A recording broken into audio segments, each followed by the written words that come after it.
ಬಜೆಟ್‌ನಲ್ಲಿ ಅಲ್ಪಸಂಖ್ಯಾತರಿಗೆ ಮತ್ತು ಮುಸ್ಲಿಮಾನರಿಗೆ ಹೆಚ್ಚು ಆದ್ಯತೆ ಓಲೈಕೆ ಕೊಟ್ಟಿದ್ದಾರೆ ಅನ್ನುವಂಥದ್ದು ಪ್ರತಿಪಕ್ಷ ಬಿಜೆಪಿಗಳ ಆರೋಪ. ಈ ಬಗ್ಗೆ ಸಾರ್ವಜನಿಕರು ಸಾಕಷ್ಟು ಚರ್ಚೆ ವಿಚಾರ ಆಗಿರ್ತದೆ. ಈ ಬಗ್ಗೆ ಸದನದಲ್ಲೂ ಕೂಡ ಸೋಮವಾರದಿಂದ ಸಾಕಷ್ಟು ಕೂಡ ಚರ್ಚೆ ವಿಚಾರ ಆಗುವಂಥ ಸಾಧ್ಯತೆ ಇರುವಂಥದ್ದು. ಈ ಬಗ್ಗೆ ಮಾತಾಡೋಕ್ಕೆ ಪ್ರತಿಪಕ್ಷದ ನಾಯಕರಾದಂಥ ಚಲವಾದಿ ನಾರಾಯಣಸ್ವಾಮಿ ನಮ್ಮ ಜೊತೆ ಇರುವಂಥದ್ದು. ಸರ್, ಈಗ ಬಜೆಟ್‌ನಲ್ಲಿ ಮುಸ್ಲಿಂ ಓಲೈಕೆ ರಾಜಕಾರಣ ಸಾಕಷ್ಟು ಏನು ಸೋಷಿಯಲ್ ಮೀಡಿಯಾ ಜಾಸ್ತಿ ಓಡಾಡ್ತಾ ಇದೆ. ನೀವು ಕೂಡ ಟ್ವೀಟ್ಗಳನ್ನೆಲ್ಲ ಮಾಡ್ತಾ ಇದ್ದೀರಾ.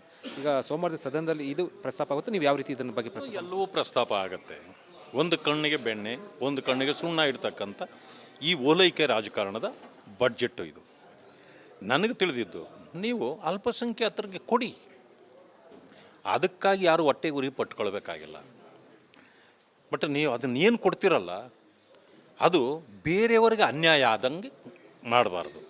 ಈಗ ಯಾವ ರೀತಿಯಲ್ಲಿ ಮೊದಲಿಂದ ಬಡ್ಜೆಟ್ ಮಾಡ್ಕೊಂಡು ಬಂದಿದ್ದೀರಿ, ಇದು ವಿಶೇಷ ಬಡ್ಜೆಟ್ ಇದೆ ಅಂದರೆ ಒಬ್ಬರನ್ನೇ ಮನಸ್ಸಿನಲ್ಲಿ ಇಟ್ಕೊಂಡು ಮಾಡ್ದಂಗೆ ಕಾಣ್ತದೆ. ಅದಕ್ಕೆ ಇದು ಎಲ್ಲರೂ ಹೇಳ್ತಾರೆ ಇದೊಂಥರ ತಾಲಿಬಾನ್ ಬಡ್ಜೆಟ್ಟು, ಇದೊಂಥರ ಏನೋ ಹಲಾಲ್ ಬಡ್ಜೆಟ್ಟು, ಏನೇನೋ ಹೇಳ್ತಾರೆ ಜನ. ಬಟ್ ನಾನು ಅದನ್ನೆಲ್ಲ ಹೇಳಕ್ಕೆ ಹೋಗೋದಿಲ್ಲ. ಬಟ್ ಏನಂದರೆ, ಒಂದು ಕಣ್ಣಿಗೆ ಸುಣ್ಣ, ಒಂದು ಕಣ್ಣಿಗೆ ಬೆಣ್ಣೆ ಇಡ್ತಕ್ಕಂಥದ್ದನ್ನು ಮಾಡಿದ್ದೀರಿ. ನಾನು ಒಂದೇ ಮಾತು ಹೇಳ್ತೇನೆ, ಏನೋ ಮೈನಾರಿಟೀಸ್ ಅಥವಾ ಮುಸ್ಲಿಮ್ರ ನಾಯಕ ನಾನೇ ಅನ್ನೋದನ್ನು ತೋರಿಸ್ಕೊಳ್ಬೇಕು. ನಾನು ಏನೋ ದೊಡ್ಡ ಸಾಧನೆ ಮಾಡಿದ್ದೀನಿ ಅಂತ ತೋರಿಸ್ಕೊಳ್ಬೇಕು ಅಂತ ತೋರಿಸ್ಕೊಳಕ್ಕೆ ಹೋಗ್ತಿದ್ದಾರೆ. ಬಟ್ ನಾನು ಒಂದು ಮಾತನ್ನು ಹೇಳ್ತೇನೆ, ಅವರಿಗೆ ಸವಲತ್ತುಗಳನ್ನು ಕೊಡಲಿ ಅವಶ್ಯಕತೆ ಇರೋರಿಗೆ. ಆದರೆ ಈ ರೀತಿ ಓಲೈಕೆ ಮಾಡೋದಿದೆಯಲ್ಲ, ಇದಕ್ಕಿಂತ ದೊಡ್ಡ ತಪ್ಪು ಇನ್ನೊಂದಿಲ್ಲ. ಇದರಿಂದ ಏನಾಗುತ್ತೆ ಹೇಳ್ತೀನಿ, ರಾಜ್ಯ ಮತ್ತು ರಾಷ್ಟ್ರದಲ್ಲಿ ಕಾಂಗ್ರೆಸ್ಸಿಂದ ಮಾತ್ರ ಈ ದೇಶಕ್ಕೆ ಗಂಡಾಂತರ ಇದೆ ಅನ್ನೋದನ್ನು ಅವರೇ ತೋರಿಸ್ಕೊಳ್ತಿದ್ದಾರೆ. ಇವೆಲ್ಲ ಓಲೈಕೆಗಳಿದೆಯಲ್ಲ, ಇದು ಸಾಮಾನ್ಯ ಅಲ್ಲ. ಇದು ಎಲ್ಲೋ ಇದು ಒಂದು ಕೆಟ್ಟ ಒಂದು ಪರಂಪರೆಗೆ ನಾಂದಿ ಆಗ್ತದೆ. ನಮ್ಮ ದಲಿತ ಸಮುದಾಯಗಳ ಇಂಟ್ರೆಸ್ಟನ್ನು ಕಾಪಾಡಲಿಕ್ಕೆ ಅವ್ರಿಗೆ ಆಗ್ತದೆ. ನೋಡ, ಪಕ್ಷದ ಸರ್ಕಾರದಲ್ಲಿ ಆಗಲಿಲ್ಲ, ಆದರೆ ನೋಡಿ ಎಚ್ ಸಿ ಮಹದೇವಪ್ಪ ಅವರೇ ಸೋಷಿಯಲ್ ವೆಲ್ಫೇರ್ ಮಿನಿಸ್ಟ್ರಿ ಇದ್ಕೊಂಡು SCP ಹಣವನ್ನು, SCP TSP ಹಣವನ್ನು ದುರುಪಯೋಗ ಆಗೋದನ್ನು ತಡೆಯಲಿಕ್ಕೆ ಸಾಧ್ಯನೇ ಆಗಲಿಲ್ಲ. ಕೊನೆಯಲ್ಲಿ ಸಿದ್ದರಾಮಯ್ಯ ಹೇಳ್ದಂಗೆ ಮಾಡಿದ್ರು. ಅದೇ ಮಾನ್ಯ ಜಮೀರ್ ಅಹಮದ್ ಅವರು ಗಟ್ಟಿಯಾಗಿ ನಿಂತು ಇವತ್ತು ಬಡ್ಜೆಟ್ ಬುಕ್ ಅವರೇ ಎತ್ಕೊಂಡು ಬಂದಿದ್ದು. ಅಂದರೆ ಬಡ್ಜೆಟ್ ಮಂಡಿಸೋ ಮಟ್ಟಕ್ಕೆ ಬಂದುಬಿಟ್ಟಿದ್ದಾರೆ ಅವರು. ಈ ಕಾಂಗ್ರೆಸ್ಸನ್ನೇ ತಗೊಂಡಾಗ ಅವರು ಇವತ್ತು ತನ್ನ ಸಮುದಾಯದ ಜೊತೆಯಲ್ಲಿ ಇಟ್ಕೊಂಡು, ಕಾಂಗ್ರೆಸ್ಗೆ ಮುಸ್ಲಿಂ ಸಮುದಾಯ ಹೋಗಿಲ್ಲ, ಕಾಂಗ್ರೆಸ್ಸೇ ಮುಸ್ಲಿಂ ಸಮುದಾಯದಕ್ಕೆ ಹೋಗಿ ಕೂತ್ಬಿಟ್ಟಿದೆ ಈಗ. ಅಂಥ ಒಂದು ಗಟ್ಟಿತನ ಇರತಕ್ಕಂಥದ್ದು ಜಮೀರ್ ಅಹಮದ್. ಈ ಮುಂದೆ ಯಾರಾದರೂ ಮುಖ್ಯಮಂತ್ರಿ ಆಗಬೇಕಂತಂದರೆ ನನ್ನ ಸಪೋರ್ಟು ಜಮೀರ್ ಅಹಮದ್ಗೆ, ಖಂಡಿತ ಹೇಳ್ತೀನಿ. ಅಂಥ ಗಟ್ಟಿತನ ಕಾಂಗ್ರೆಸ್ ಪಕ್ಷದಲ್ಲಿ, ನಮ್ಮ ಪಕ್ಷಕ್ಕೆ ಅವ್ರು ಬರಲ್ಲ ಪಾಪ, ನಾವೇನು ಮಾಡೋಕ್ಕಾಗ್ತದೆ.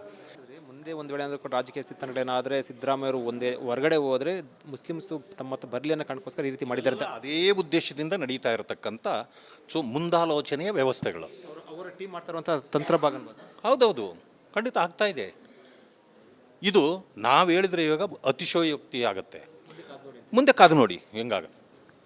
ಇದು ಚಲವಾದಿ ನಾರಾಯಣಸ್ವಾಮಿ ಹೇಳಿಕೆ ಅವ್ರು ಹೇಳ್ತಾ ಇರುವಂಥದ್ದು, ಒಂದು ವೇಳೆ ಏನಾದರೂ ಕೂಡ ಒಂದು ಹೊಸ ಸ್ಫೋಟಕ ಮತ್ತು ವಿಚಾರವನ್ನು ಹೇಳಿರುವಂಥದ್ದು, ರಾಜಕೀಯ ಸ್ಥಿತಿ ಯಾವ ಬೇಕಾದ್ರೂ ಕೂಡ ಆಗ್ಬೋದು. ಒಂದು ವೇಳೆ ಏನಾದರೂ ಕೂಡ ಅಧಿಕಾರ ಹಸ್ತಾಂತರ ಸಂದರ್ಭದಲ್ಲಿ ಏನಾದರೂ ಕೂಡ ಹೆಚ್ಚು ಕಡಿಮೆ ಆದರೆ ಪಕ್ಷ ಬಿಟ್ಟು ಹೋಗುವಂಥ ಆಲೋಚನೆ ಸಿದ್ದರಾಮಯ್ಯ ಅವರು ತಮ್ಮ ವೋಟ್ ಬ್ಯಾಂಕನ್ನು ಮುಸ್ಲಿಮರನ್ನ ಕಳಿಸ್ಕೋಸ್ಕರ ಈ ರೀತಿ ರಣತಂತ್ರವನ್ನು ಮಾಡ್ತಾ ಇದ್ದಾರೆ ಅಂತ ಹೇಳೋ ಮೂಲಕ ಒಂದು ಹೊಸ ವಿಚಾರವನ್ನು ಹಾಕಿರುವಂಥದ್ದು. ಕ್ಯಾಮರಾ ಪರ್ಸನ್ ಮಧು ಜೊತೆ ವಿಜಯ ಚಂದ್ರ, ರಿಪಬ್ಲಿಕ್ ಬೆಂಗಳೂರು. ಬಜೆಟ್‌ನಲ್ಲಿ ಅಲ್ಪಸಂಖ್ಯಾತರಿಗೆ ಮತ್ತು ಮುಸ್ಲಿಮಾನರಿಗೆ ಹೆಚ್ಚು ಆದ್ಯತೆ ಓಲೈಕೆ ಕೊಟ್ಟಿದ್ದಾರೆ ಅನ್ನುವಂಥದ್ದು ಪ್ರತಿಪಕ್ಷ ಬಿಜೆಪಿಗಳ ಆರೋಪ. ಈ ಬಗ್ಗೆ ಸಾರ್ವಜನಿಕರು ಸಾಕಷ್ಟು ಚರ್ಚೆ ವಿಚಾರ ಆಗಿರ್ತದೆ. ಈ ಬಗ್ಗೆ ಸದನದಲ್ಲೂ ಕೂಡ ಸೋಮವಾರದಿಂದ ಸಾಕಷ್ಟು ಕೂಡ ಚರ್ಚೆ ವಿಚಾರ ಆಗುವಂಥ ಸಾಧ್ಯತೆ ಇರುವಂಥದ್ದು. ಈ ಬಗ್ಗೆ ಮಾತಾಡೋಕ್ಕೆ ಪ್ರತಿಪಕ್ಷದ ನಾಯಕರಾದಂಥ ಚಲವಾದಿ ನಾರಾಯಣಸ್ವಾಮಿ ನಮ್ಮ ಜೊತೆ ಇರುವಂಥದ್ದು. ಸರ್, ಈಗ ಬಜೆಟ್‌ನಲ್ಲಿ ಮುಸ್ಲಿಂ ಓಲೈಕೆ ರಾಜಕಾರಣ ಸಾಕಷ್ಟು ಏನು ಸೋಷಿಯಲ್ ಮೀಡಿಯಾ ಜಾಸ್ತಿ ಓಡಾಡ್ತಾ ಇದೆ. ನೀವು ಕೂಡ ಟ್ವೀಟ್ಗಳನ್ನೆಲ್ಲ ಮಾಡ್ತಾ ಇದ್ದೀರಾ. ಈಗ ಸೋಮವಾರದ ಸದನದಲ್ಲಿ ಇದು ಪ್ರಸ್ತಾಪ ಆಗುತ್ತೆ. ನೀವು ಯಾವ ರೀತಿ ಇದನ್ನ ಬಗ್ಗೆ ಪ್ರಸ್ತಾಪ? ಎಲ್ಲವೂ ಪ್ರಸ್ತಾಪ ಆಗುತ್ತೆ. ಒಂದು ಕಣ್ಣಿಗೆ ಬೆಣ್ಣೆ, ಒಂದು ಕಣ್ಣಿಗೆ ಸುಣ್ಣ ಇಡ್ತಕ್ಕಂಥ ಈ ಓಲೈಕೆ ರಾಜಕಾರಣದ ಬಡ್ಜೆಟ್ಟು ಇದು.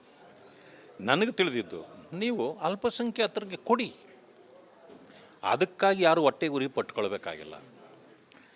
ಬಟ್ ನೀವು ಅದನ್ನೇನು ಕೊಡ್ತಿರಲ್ಲ, ಅದು ಬೇರೆಯವರಿಗೆ ಅನ್ಯಾಯ ಆದಂಗೆ ಮಾಡಬಾರ್ದು. ಈಗ ಯಾವ ರೀತಿಯಲ್ಲಿ ಮೊದಲಿಂದ ಬಡ್ಜೆಟ್ ಮಾಡ್ಕೊಂಡು ಬಂದಿದ್ದೀರಿ, ಇದು ವಿಶೇಷ ಬಡ್ಜೆಟ್ ಇದೆ ಅಂದರೆ ಒಬ್ಬರನ್ನೇ ಮನಸ್ಸಿನಲ್ಲಿ ಇಟ್ಕೊಂಡು ಮಾಡ್ದಂಗೆ ಕಾಣ್ತದೆ. ಅದಕ್ಕೆ ಇದು ಎಲ್ಲರೂ ಹೇಳ್ತಾರೆ ಇದೊಂಥರ ತಾಲಿಬಾನ್ ಬಡ್ಜೆಟ್ಟು, ಇದೊಂಥರ ಏನೋ ಹಲಾಲ್ ಬಡ್ಜೆಟ್ಟು ಏನೇನೋ ಹೇಳ್ತಾರೆ ಜನ. ಬಟ್ ನಾನು ಅದನ್ನೆಲ್ಲ ಹೇಳಕ್ಕೆ ಹೋಗೋದಿಲ್ಲ. ಬಟ್ ಏನಂದರೆ ಒಂದು ಕಣ್ಣಿಗೆ ಸುಣ್ಣ ಒಂದು ಕಣ್ಣಿಗೆ ಬೆಣ್ಣೆ ಇಡ್ತಕ್ಕಂಥದ್ದನ್ನು ಮಾಡಿದ್ದೀರಿ. ನಾನು ಒಂದೇ ಮಾತು ಹೇಳ್ತೇನೆ, ಏನೋ ಮೈನಾರಿಟೀಸ್ ಅಥವಾ ಮುಸ್ಲಿಮ್ರ ನಾಯಕ ನಾನೇ ಅನ್ನೋದನ್ನು ತೋರಿಸ್ಕೊಳ್ಬೇಕು. ನಾನು ಏನೋ ದೊಡ್ಡ ಸಾಧನೆ ಮಾಡಿದ್ದೀನಿ ಅಂತ ತೋರಿಸ್ಕೊಳ್ಬೇಕು ಅಂತ ತೋರಿಸ್ಕೊಳಕ್ಕೆ ಹೋಗ್ತಿದ್ದಾರೆ. ಬಟ್ ನಾನು ಒಂದು ಮಾತನ್ನು ಹೇಳ್ತೇನೆ, ಅವರಿಗೆ ಸವಲತ್ತುಗಳನ್ನು ಕೊಡಲಿ ಅವಶ್ಯಕತೆ ಇರೋರಿಗೆ. ಆದರೆ ಈ ರೀತಿ ಓಲೈಕೆ ಮಾಡೋದಿದೆಯಲ್ಲ, ಇದಕ್ಕಿಂತ ದೊಡ್ಡ ತಪ್ಪು ಇನ್ನೊಂದಿಲ್ಲ.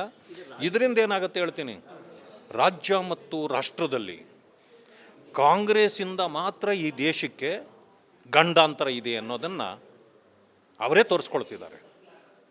ಇವೆಲ್ಲ ಓಲೈಕೆಗಳಿದೆಯಲ್ಲ, ಇದು ಸಾಮಾನ್ಯ ಅಲ್ಲ. ಇದು ಎಲ್ಲೋ ಇದು ಒಂದು ಕೆಟ್ಟ ಒಂದು ಪರಂಪರೆಗೆ ನಾಂದಿ ಆಗ್ತದೆ. ನಮ್ಮ ದಲಿತ ಸಮುದಾಯಗಳ ಇಂಟ್ರೆಸ್ಟನ್ನು ಕಾಪಾಡಲಿಕ್ಕೆ ಅವ್ರಿಗೆ ಆಗ್ತದೆ. ನೋಡ, ಪಕ್ಷದ ಸರ್ಕಾರದಲ್ಲಿ ಆಗಲಿಲ್ಲ. ಆದರೆ ನೋಡಿ, ಎಚ್ ಸಿ ಮಹದೇವಪ್ಪ ಅವರೇ ಸೋಷಿಯಲ್ ವೆಲ್ಫೇರ್ ಮಿನಿಸ್ಟ್ರಿ ಇದ್ಕೊಂಡು SCP ಹಣವನ್ನು SCP TSP ಹಣವನ್ನು ದುರುಪಯೋಗ ಆಗೋದನ್ನು ತಡೆಯಲಿಕ್ಕೆ ಸಾಧ್ಯನೇ ಆಗಲಿಲ್ಲ. ಕೊನೆಯಲ್ಲಿ ಸಿದ್ದರಾಮಯ್ಯ ಹೇಳ್ದಂಗೆ ಮಾಡಿದ್ರು. ಅದೇ ಮಾನ್ಯ ಜಮೀರ್ ಅಹಮದ್ ಅವರು ಗಟ್ಟಿಯಾಗಿ ನಿಂತು ಇವತ್ತು ಬಡ್ಜೆಟ್ ಬುಕ್ ಅವರೇ ಎತ್ಕೊಂಡು ಬಂದಿದ್ದು. ಅಂದರೆ ಬಡ್ಜೆಟ್ ಮಂಡಿಸೋ ಮಟ್ಟಕ್ಕೆ ಬಂದುಬಿಟ್ಟಿದ್ದಾರೆ ಅವರು. ಈ ಕಾಂಗ್ರೆಸ್ಸನ್ನೇ ತಗೊಂಡಾಗ ಅವರು ಇವತ್ತು ತನ್ನ ಸಮುದಾಯದ ಜೊತೆಯಲ್ಲಿ ಇಟ್ಕೊಂಡು, ಕಾಂಗ್ರೆಸ್ಗೆ ಮುಸ್ಲಿಂ ಸಮುದಾಯ ಹೋಗಿಲ್ಲ, ಕಾಂಗ್ರೆಸ್ಸೇ ಮುಸ್ಲಿಂ ಸಮುದಾಯದಕ್ಕೆ ಹೋಗಿ ಕೂತ್ಬಿಟ್ಟಿದೆ ಈಗ. ಅಂಥ ಒಂದು ಗಟ್ಟಿತನ ಇರತಕ್ಕಂಥದ್ದು ಜಮೀರ್ ಅಹಮದ್. ಈ ಮುಂದೆ ಯಾರಾದರೂ ಮುಖ್ಯಮಂತ್ರಿ ಆಗಬೇಕಂತಂದರೆ ನನ್ನ ಸಪೋರ್ಟು ಜಮೀರ್ ಅಹಮದ್ಗೆ ಖಂಡಿತ ಹೇಳ್ತೀನಿ. ಅಂಥ ಗಟ್ಟಿತನ ಕಾಂಗ್ರೆಸ್ ಪಕ್ಷದಲ್ಲಿ, ನಮ್ಮ ಪಕ್ಷಕ್ಕೆ ಅವ್ರು ಬರಲ್ಲ ಪಾಪ, ನಾವೇನು ಮಾಡೋಕ್ಕಾಗ್ತದೆ. ಮುಂದೆ ಒಂದು ವೇಳೆ ಅಂದ್ರೆ ರಾಜಕೀಯ ಸ್ಥಿತಿಗೇನಾದರೆ ಸಿದ್ದರಾಮಯ್ಯವರು ಒಂದೇ ಹೊರಗಡೆ ಹೋದರೆ ಮುಸ್ಲಿಮ್ಸು ತಮ್ಮ ಬರಲಿ ಅನ್ನೋ ಕಾರಣಕ್ಕೋಸ್ಕರ ಈ ರೀತಿ ಮಾಡಿದ್ದಾರೆ. ಅದೇ ಉದ್ದೇಶದಿಂದ ನಡೀತಾ ಇರತಕ್ಕಂಥ ಮುಂದಾಲೋಚನೆಯ ವ್ಯವಸ್ಥೆಗಳು ಅವರ ಟೀಮ್ ಮಾಡ್ತಾ ಇರುವಂಥ ತಂತ್ರ ಭಾಗ. ಹೌದೌದು, ಖಂಡಿತ ಆಗ್ತಾ ಇದೆ. ಇದು ನಾವು ಹೇಳಿದರೆ ಇವಾಗ ಅತಿಶಯೋಕ್ತಿ ಆಗುತ್ತೆ. ಮುಂದೆ ಕಾದು ನೋಡಿ ಹೆಂಗಾಗುತ್ತೆ. ಇದು ಚಲವಾದ ನಾಡಸ್ವಾಮಿ ಹೇಳಿಕೆ ಅವ್ರು ಹೇಳ್ತಾ ಇರುವಂಥದ್ದು, ಒಂದು ವೇಳೆ ಏನಾದರೂ ಕೂಡ ಒಂದು ಹೊಸ ಸ್ಫೋಟಕ ಮತ್ತು ವಿಚಾರವನ್ನು ಹೇಳಿರುವಂಥದ್ದು, ರಾಜಕೀಯ ಸ್ಥಿತಿ ಯಾವ ಬೇಕಾದ್ರೂ ಕೂಡ ಆಗ್ಬೋದು. ಒಂದು ವೇಳೆ ಏನಾದರೂ ಕೂಡ ಅಧಿಕಾರ ಹಸ್ತಾಂತರ ಸಂದರ್ಭದಲ್ಲಿ ಏನಾದರೂ ಕೂಡ ಹೆಚ್ಚು ಕಡಿಮೆ ಆದರೆ ಪಕ್ಷ ಬಿಟ್ಟು ಹೋಗುವಂಥ ಆಲೋಚನೆ ಸಿದ್ದರಾಮಯ್ಯ ಅವರು ತಮ್ಮ ವೋಟ್ ಬ್ಯಾಂಕನ್ನು ಮುಸ್ಲಿಮರನ್ನ ಕಳಿಸ್ಕೋಸ್ಕರ ಈ ರೀತಿ ರಣತಂತ್ರವನ್ನು ಮಾಡ್ತಾ ಇದ್ದಾರೆ ಅಂತ ಹೇಳೋ ಮೂಲಕ ಒಂದು ಹೊಸ ವಿಚಾರವನ್ನು ಹಾಕಿರುವಂಥದ್ದು. ಕ್ಯಾಮರಾ ಪರ್ಸನ್ ಮಧು ಜೊತೆ ವಿಜಯ ಚಂದ್ರ ರಿಪಬ್ಲಿಕ್ ಬೆಂಗಳೂರು. ಬಜೆಟ್ನಲ್ಲಿ ಅಲ್ಪಸಂಖ್ಯಾತರಿಗೆ ಮತ್ತು ಮುಸ್ಲಿಮಾನರಿಗೆ ಹೆಚ್ಚು ಆದ್ಯತೆ ಓಲೈಕೆ ಕೊಟ್ಟಿದ್ದಾರೆ ಅನ್ನುವಂಥದ್ದು ಪ್ರತಿಪಕ್ಷ BJPಗಳ ಆರೋಪ. ಈ ಬಗ್ಗೆ ಸಾರ್ವಜನಿಕರು ಸಾಕಷ್ಟು ಚರ್ಚೆ ವಿಚಾರ ಆಗಿರ್ತದೆ. ಈ ಬಗ್ಗೆ ಸದನದಲ್ಲೂ ಕೂಡ ಸೋಮವಾರದಿಂದ ಸಾಕಷ್ಟು ಕೂಡ ಚರ್ಚೆ ವಿಚಾರ ಆಗುವಂಥ ಸಾಧ್ಯತೆ ಇರುವಂಥದ್ದು. ಈ ಬಗ್ಗೆ ಮಾತಾಡೋಕ್ಕೆ ಪ್ರತಿಪಕ್ಷದ ನಾಯಕರಾದಂಥ ಚಲವಾದ ನಾಡಸ್ವಾಮಿ ನಮ್ಮ ಜೊತೆ ಇರುವಂಥದ್ದು. ಸರ್, ಈಗ ಬಜೆಟ್ನಲ್ಲಿ ಮುಸ್ಲಿಂ ಓಲೈಕೆ ರಾಜಕಾರಣ ಸಾಕಷ್ಟು ಏನು ಸೋಷಿಯಲ್ ಮೀಡಿಯಾ ಜಾಸ್ತಿ ಓಡಾಡ್ತಾ ಇದೆ, ನೀವು ಕೂಡ ಟ್ವೀಟ್ಗಳನ್ನೆಲ್ಲ ಮಾಡ್ತಾ ಇದ್ದೀರಾ. ಈಗ ಸೋಮವಾರದ ಸದನದಲ್ಲಿ ಇದು ಪ್ರಸ್ತಾಪ ಆಗುತ್ತೆ, ನೀವು ಯಾವ ರೀತಿ ಇದನ್ನ ಬಗ್ಗೆ ಎಲ್ಲವೂ ಪ್ರಸ್ತಾಪ ಆಗುತ್ತೆ. ಒಂದು ಕಣ್ಣಿಗೆ ಬೆಣ್ಣೆ ಒಂದು ಕಣ್ಣಿಗೆ ಸುಣ್ಣ ಇಡ್ತಕ್ಕಂಥ ಈ ಓಲೈಕೆ ರಾಜಕಾರಣದ ಬಡ್ಜೆಟ್ಟು ಇದು. ನನಗೆ ತಿಳಿದಿದ್ದು, ನೀವು ಅಲ್ಪಸಂಖ್ಯಾತರಿಗೆ ಕೊಡಿ, ಅದಕ್ಕಾಗಿ ಯಾರು ಹೊಟ್ಟೆ ಗುರಿ ಪಟ್ಕೊಳ್ಬೇಕಾಗಿಲ್ಲ. ಬಟ್ ನೀವು ಅದನ್ನೇನು ಕೊಡ್ತಿರಲ್ಲ, ಅದು ಬೇರೆಯವರಿಗೆ ಅನ್ಯಾಯ ಆದಂಗೆ ಮಾಡಬಾರ್ದು.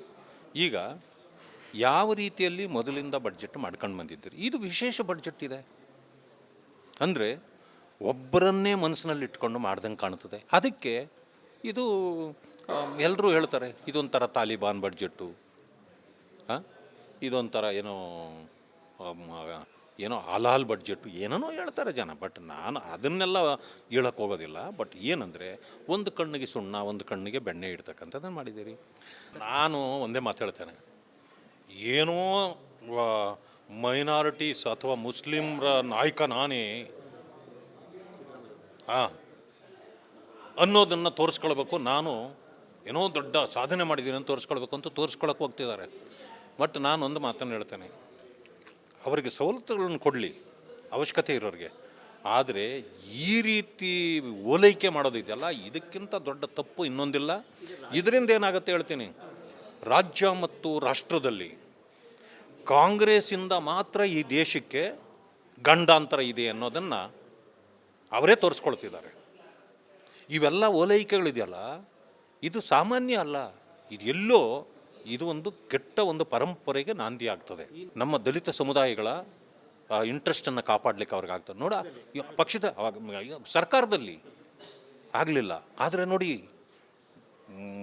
ಎಚ್ ಸಿ ಮಹದೇವಪ್ಪ ಅವರೇ ಸೋಷಿಯಲ್ ವೆಲ್ಫೇರ್ ಮಿನಿಸ್ಟ್ರಿ ಇದ್ಕೊಂಡು SCP ಹಣವನ್ನು SCP TSP ಹಣವನ್ನು ದುರುಪಯೋಗ ಆಗೋದನ್ನು ತಡೆಯಲಿಕ್ಕೆ ಸಾಧ್ಯನೇ ಆಗಲಿಲ್ಲ. ಕೊನೆಯಲ್ಲಿ ಸಿದ್ದರಾಮಯ್ಯ ಹೇಳ್ದಂಗೆ ಮಾಡಿದ್ರು. ಅದೇ ಮಾನ್ಯ ಜಮೀರ್ ಅಹಮದ್ ಅವರು ಗಟ್ಟಿಯಾಗಿ ನಿಂತು ಇವತ್ತು ಬಡ್ಜೆಟ್ ಬುಕ್ ಅವರೇ ಎತ್ಕೊಂಡು ಬಂದಿದ್ದು.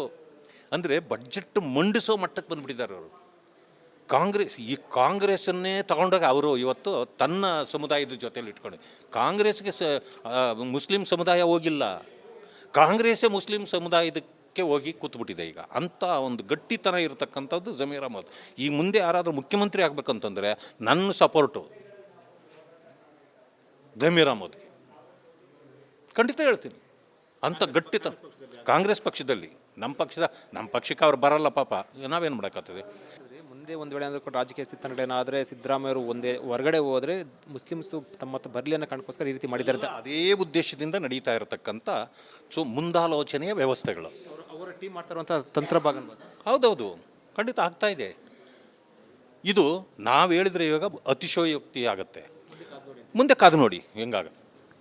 ಇದು ಚಲವಾದ ನಾಡಸ್ವಾಮಿ ಹೇಳಿಕೆ ಅವ್ರು ಹೇಳ್ತಾ ಇರುವಂಥದ್ದು, ಒಂದು ವೇಳೆ ಏನಾದರೂ ಕೂಡ ಒಂದು ಹೊಸ ಸ್ಫೋಟಕ ಮತ್ತು ವಿಚಾರವನ್ನು ಹೇಳಿರುವಂಥದ್ದು, ರಾಜಕೀಯ ಸ್ಥಿತಿ ಯಾವ ಬೇಕಾದ್ರೂ ಕೂಡ ಆಗ್ಬೋದು. ಒಂದು ವೇಳೆ ಏನಾದರೂ ಕೂಡ ಅಧಿಕಾರ ಹಸ್ತಾಂತರ ಸಂದರ್ಭದಲ್ಲಿ ಏನಾದರೂ ಕೂಡ ಹೆಚ್ಚು ಕಡಿಮೆ ಆದರೆ ಪಕ್ಷ ಬಿಟ್ಟು ಹೋಗುವಂಥ ಆಲೋಚನೆ ಸಿದ್ದರಾಮಯ್ಯ ಅವರು ತಮ್ಮ ವೋಟ್ ಬ್ಯಾಂಕನ್ನು ಮುಸ್ಲಿಮರನ್ನ ಕಳಿಸ್ಕೋಸ್ಕರ ಈ ರೀತಿ ರಣತಂತ್ರವನ್ನು ಮಾಡ್ತಾ ಇದ್ದಾರೆ ಅಂತ ಹೇಳೋ ಮೂಲಕ ಒಂದು ಹೊಸ ವಿಚಾರವನ್ನು ಹಾಕಿರುವಂಥದ್ದು. ಕ್ಯಾಮರಾ ಪರ್ಸನ್ ಮಧು ಜೊತೆ ವಿಜಯ ಚಂದ್ರ ರಿಪಬ್ಲಿಕ್ ಬೆಂಗಳೂರು.